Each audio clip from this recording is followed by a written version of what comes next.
Hello everyone, welcome back to my YouTube channel. ඔගොල්ලෝ අද එකතු වෙලා ඉන්නේ English with Bashi එක්ක. කලින් lessons වගේම අදත් මම ඔයාලට පාඩමක් අරගෙන ආවා. මේ පාඩම කලින් පාඩමේ කොටසක්.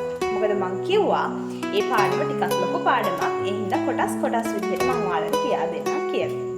ඉතින් කලින් වීඩියෝ එක බැලුවේ නැත්නම් මම pin කරලා තියනම් පළවෙනි comment box එකේ ඔයාලට link එක ඒකෙන් ගිහිල්ලා ඔයගොල්ලන්ට මේ පාඩම නැවත බලන්න පුළුවන්.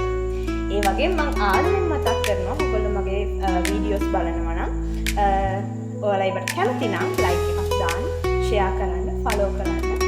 එතකොට ඔයගොල්ලන්ට නිතරම මේ විදිහට පාඩම් එක මාව contact කරගන්න පුළුවන් වෙයි. ඉතින් අද මම ඔයාලට කියලා දෙන්නේ මේ සතියේ කියා දුන්න පාඩමේ ඉතුරු කොටස. කලින් දවසේ මම ඔයාලට කියලා දුන්නේ to get කියන එක පාවිච්චි කරනවා අපි to arrive එහෙම නැත්නම් to travel කියන එකට කියලා.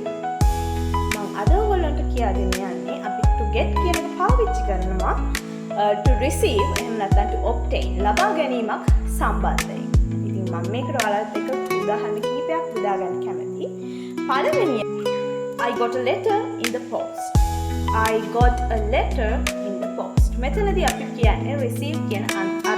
ඒ කියන්නේ මට ලියුමක් ලැබුණා කියන එක තමයි මේකෙන් අදහස් කරන්නේ. ඉතින් ලැබුණා කියන එක වෙනුවට අපි පාවිච්චි කරනවා මෙතන I got ඉතින් මේ විදිහටම ඔයාලට තවත් පාවිච්චි කරන්න පුළුවන් I hope I get a promotion.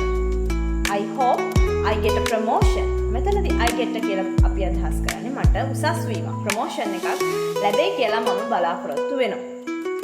එහෙමත් නැත්නම් ඔයාලට මම තව උදාහරණයක් විදිහට මේක පැහැදිලි කරන්න. හිතන්නකෝ ඔයාලට මොන හරි ප්‍රශ්නයක් අහන්න තියෙනවා කාගෙන් හරි. ගන්න දෙයක් ගැන. ඒ කියන්නේ ඔයාලට මොන හරි දෙයක් ගන්න ඕනේ.